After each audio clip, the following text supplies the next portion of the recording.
falecido. E o meu pai era um homem muito importante para mim. Um homem que me apoiava em tudo. Tudo que eu fazia, o meu pai estava ao meu lado me apoiando. E eu recebi a notícia que ele faleceu novo, aos 35 anos de idade. E eu ia para ali, para cima, junto com a minha tia, para o convento, que eu me dizia católica.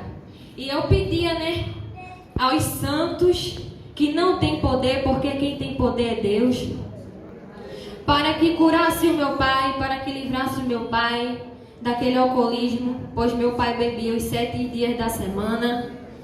E meu pai faleceu de overdose, cirrose, diabetes. E ali eu comecei a culpar o Senhor, porque Ele levou meu pai. Eu tinha 12 anos e ali eu comecei a desacreditar do Senhor. Eu coloquei em meu coração que o Senhor não existia. Eu iria sempre com a minha avó para a igreja quando eu era pequena. Minha mãe está aqui de prova. Minha avó me levava para a igreja, ia para o culto, na Assembleia de Deus, Abreu Lima. E quando eu completei 12 anos e meu pai faleceu, eu tomei um desgosto. E eu disse, esse Deus que diz que cura, porque Ele não curou o meu pai? Porque o meu pai estava do meu lado a todo tempo. E eu sofria muito quando eu estudava ali na escola da Herbal Jurema. Por eu ser muito magra, as pessoas me humilhavam demais.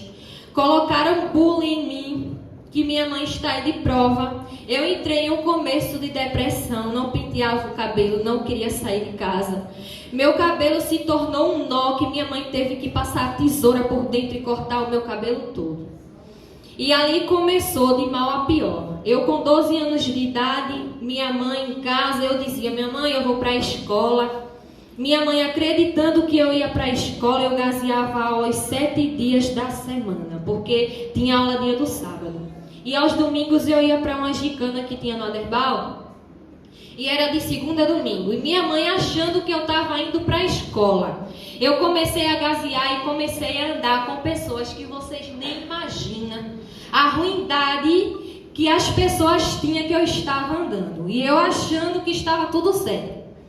Eu ia para o ginásio do complexo, saía de casa às 11h30, chegava no ginásio do complexo às meio-dia, junto com as pessoas que eu chamava de amigo. Eram muitas meninas, muitos meninos que hoje bastante morreram, alguns estão presos. E a gente ficava ali naquele ginásio, tinha drogas, cachaça, e eu comecei a beber.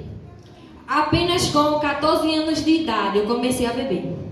Tem coisas que eu irei relatar aqui que nem minha mãe nem meu esposo sabem, eu irei contar para a igreja hoje.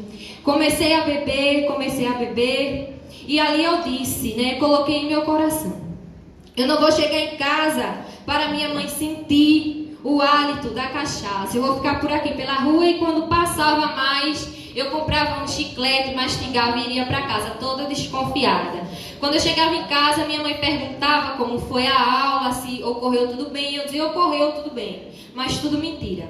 Minha mãe recebia Bolsa Escola na época, era a única renda que minha mãe tinha naquele tempo. E eu nem pensei nisso, minha mãe acabou, não recebeu mais por causa das minhas faltas na escola.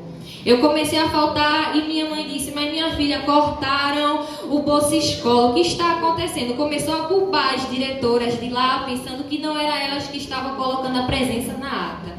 Mas a verdade era eu que estava gazeando aula todos os dias. Um dia de quinta-feira, ainda me lembro como hoje, a gente desceu todo mundo, para vocês verem a altura e o nível das pessoas que eu estava me juntando. A gente desceu para uma casa aqui mesmo em Pojuca, não vou dizer o local, nem vou dizer nomes. E a gente chegou nessa casa por volta de 10 pessoas. 5 meninos e 5 meninas contando comigo. E a gente entrou e rolou ali. Maconha, cocaína, pó, loló. E todo mundo que estava ali estava usando as drogas. E chegou um menino junto de mim e disse assim, tu é muito santa, porque tu não cheira, porque tu não fuma. E uma coisa dentro do meu coração sempre dizia, não, você não vai fumar. Você não vai cheirar isso. E o menino disse assim, olha, pega ela, amarra os braços dela, amarra as pernas, que a gente vai fazer ela fumar agora. Ela não está junto com a gente, então ela vai usar o que a gente usa. Ela não está no nosso bonde, então ela vai fazer o que a gente faz. Se a gente rouba, ela vai roubar. Se a gente mata, ela também vai matar. E se a gente usa, ela vai usar. E pegaram meus braços, me deitaram lá em um colchão que tinha no chão e colocaram um cigarro de maconha na minha boca.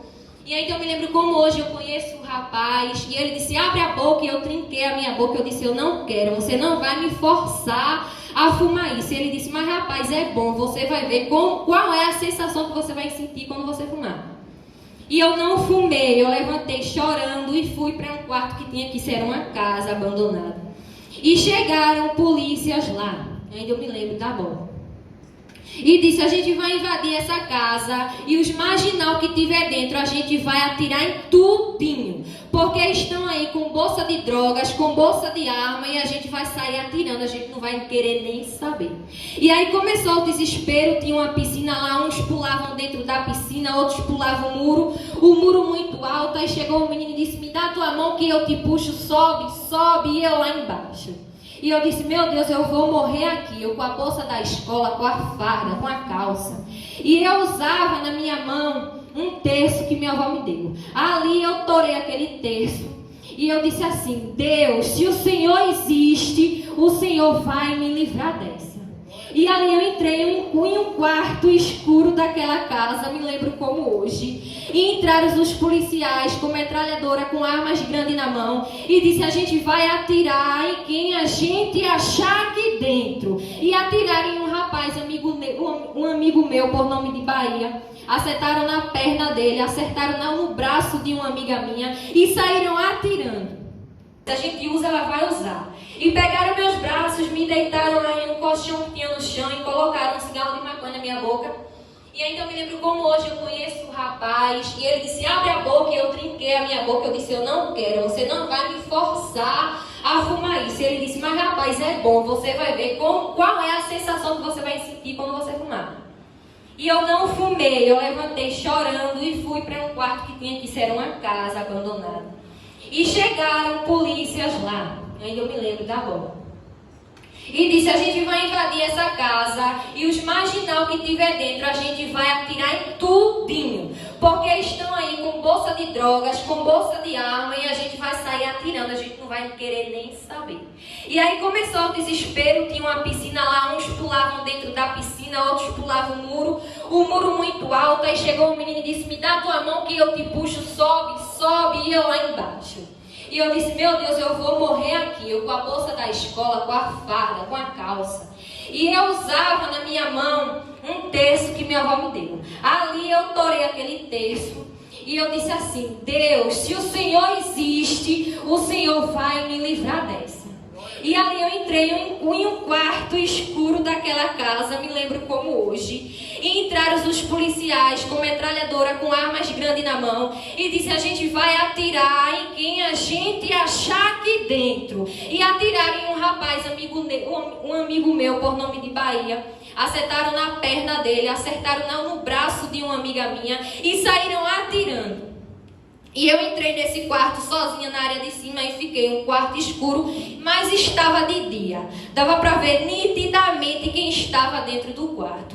E o policial disse, eu vou atirar em quem tiver aqui, vai todo mundo descer para a delegacia, que aqui tem de menor. E eu vou chamar o pai e a mãe de cada um. E ele veio e eu escutei, ele estava com spray de pimenta, espirrando por toda a casa, e eu fechei o meu nariz. E ele chegou, quando ele chegou e ele olhou, eu vi que ele olhou nos meus olhos. E ele apontou a arma assim, eu disse, pronto, é agora. E eu fechei meus olhos e ali eu disse, Senhor, se o Senhor existe, o Senhor vai me livrar dessa.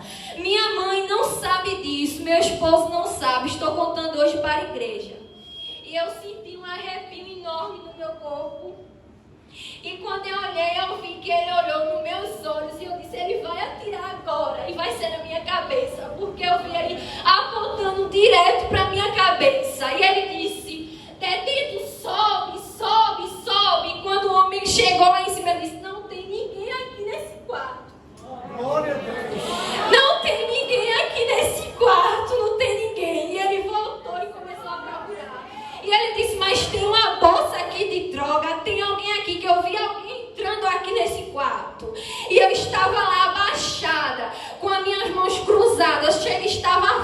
a minha boca branca, e eu disse, meu Deus, ele me viu. Só que ele não quis fazer nada comigo, mas ele gritou, ele disse, eu não vi ninguém aqui não tem ninguém. E desceu para baixo, e quando todo mundo foi embora, eu fiquei sozinha naquela casa. E eu disse assim, eu estou dando muito desgosto para minha mãe, muito desgosto para minha família. Eu vou dar um basta nisso. E no dia 30 de junho, se eu não me engano, foi dia 30 de setembro, foi dia 30 de novembro de 2018. Isso aconteceu dia 29 de novembro. E no dia 30 de novembro de 2018, eu cheguei em casa. E uma amiga minha foi dormir comigo, não sei se minha mãe se lembra. Ela foi dormir lá. E eu disse, hoje eu tiro minha vida para acessar isso tudo. É melhor eu acabar com isso, para não dar desgosto mais à minha mãe, para não dar desgosto a meu avô, aos meus familiares. E eu fui, comprei, ainda me lembro, fui na farmácia de Ivan e pedi remédio para dormir. Ele disse que não poderia vender sem receita. E eu peguei uma receita de manhã, que manhã toma medicamento, eu peguei escondido, manhã nem sabe. E eu disse, eu vou comprar esse. E eu fui na farmácia e comprei 2 caixas de remédio, que em cada caixa vinha 80. E eu disse, eu vou começar a tomar. Vou guardar aqui no canto e mais tarde, quando todo mundo estiver dormindo, eu tomo. Se eu for para o inferno, isso foi o que eu pensava. Se eu for para o céu, e eu entrei no Facebook, que naquela época eu usava Facebook, e um rapaz falou comigo. Disse assim, oi, boa noite. Eu disse, boa noite. E ali ele pediu o meu WhatsApp e a gente começou a conversar. E ele disse assim, vamos para a igreja no mesmo dia que eu iria tirar a minha vida, já estava tudo certo. Vamos para a igreja. E eu disse assim, para a igreja? Eu disse, mãe, olha mãe, tem um menino me chamando para ir para a igreja. Mãe disse, que mentira, rapaz, que tu não vai para a igreja. Eu não acredito em você, porque eram tantas mentiras que eu inventava para minha mãe, dizendo que ia para um lugar e não ia. E eu disse, mãe, é sério, eu vou para a igreja. Mãe disse, você não vai.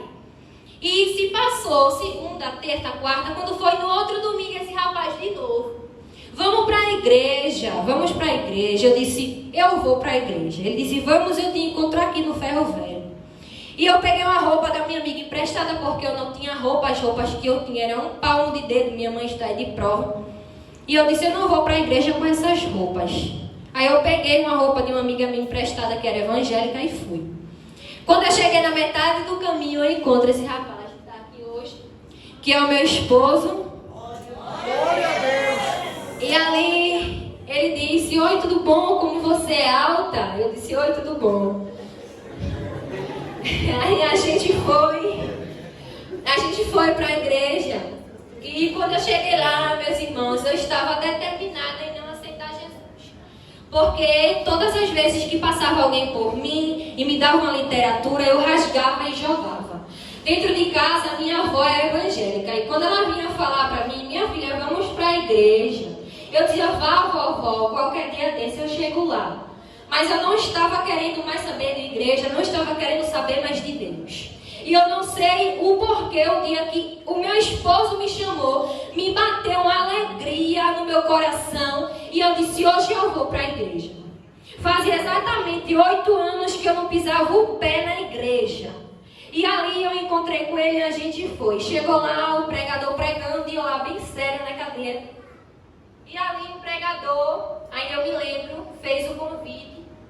E parece que algo travou as minhas pernas na cadeira, que eu estava querendo me levantar para dizer sim para Jesus. Mas algo parecia que travou as minhas pernas na cadeira, dizendo, você não vai aceitar. Era como se eu estivesse escutando, você não vai aceitar. E eu sentada, e ele disse, se tem alguém, se não quiser levantar, levante a mão, para que eu possa saber. E eu com as mãos abaixadas. Com as mãos abaixadas. Aí minha esposa disse assim, tu não quer não? Aí de repente eu disse assim, eu quero aceitar Jesus.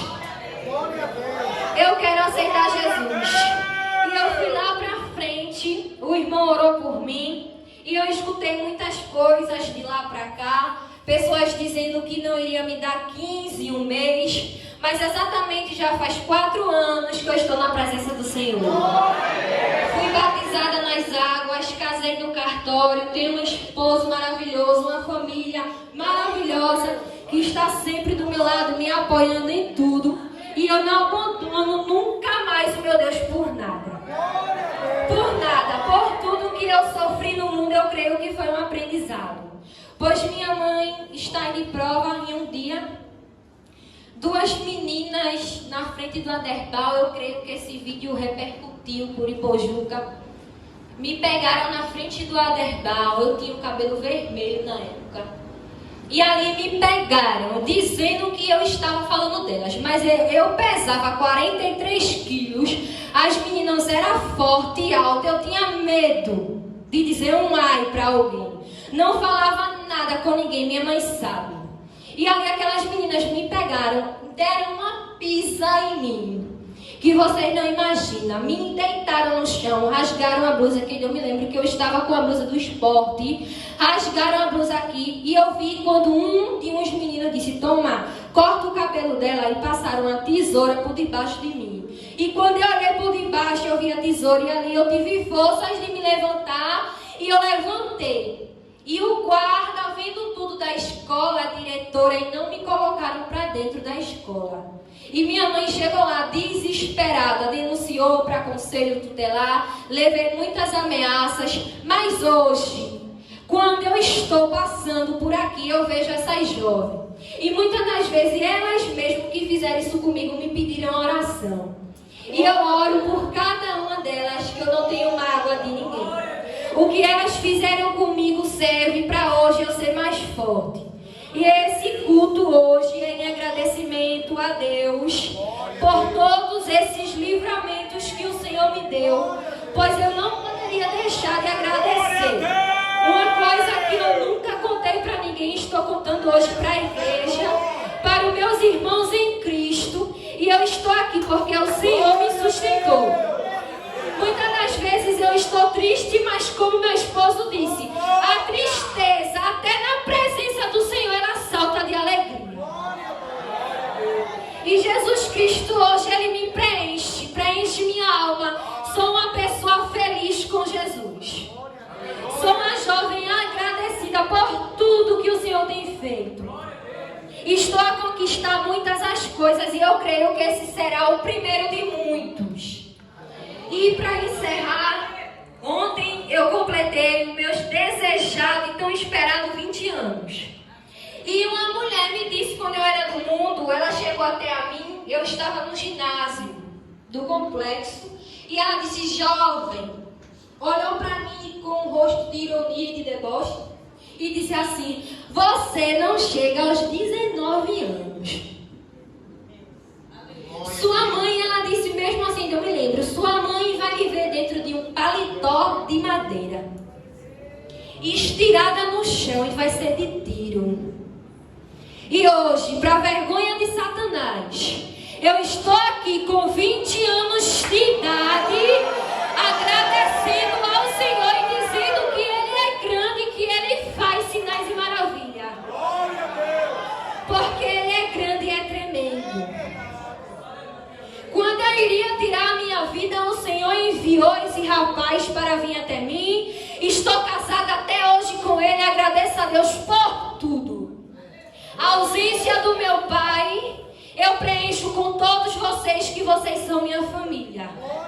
Amo todos vocês em Cristo Jesus, o Senhor sabe. O quanto eu amo esta igreja, o pastor, sua esposa, suas filhas. O Senhor fez um reboliço e me trouxe para cá, e aqui é meu lugar. Eu convido a minha família até aqui na frente. Minha tia, minha mãe, minha cunhada, meu sobrinho, minha sobrinha, minhas primas, para a gente louvar um hino em gratidão ao Senhor.